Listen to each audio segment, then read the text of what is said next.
দেখিছো কালি নে পুৰহি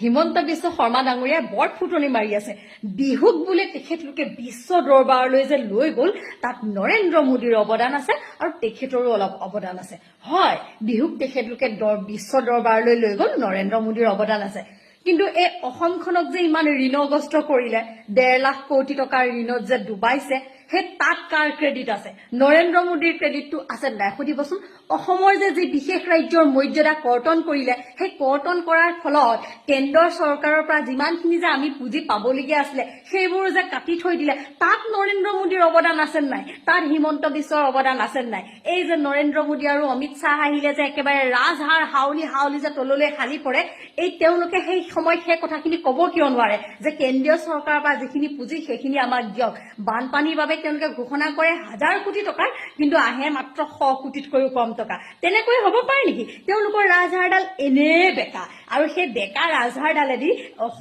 অসমীয়া মানুহৰ আগত তেওঁলোকে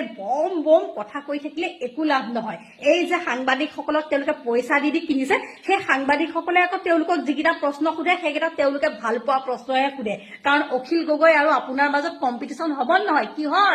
বিহুৰ এইটো কিবা প্ৰশ্ন হ'ল নেকি আজি বিহুৰ কম্পিটিশন হ'ব লাগে নে নিবনুৱা সমস্যা সমাধান কৰাৰ হ'ব লাগে নে মূল্য বৃদ্ধি ৰোধ কৰাৰ হ'ব লাগে এইবোৰ সব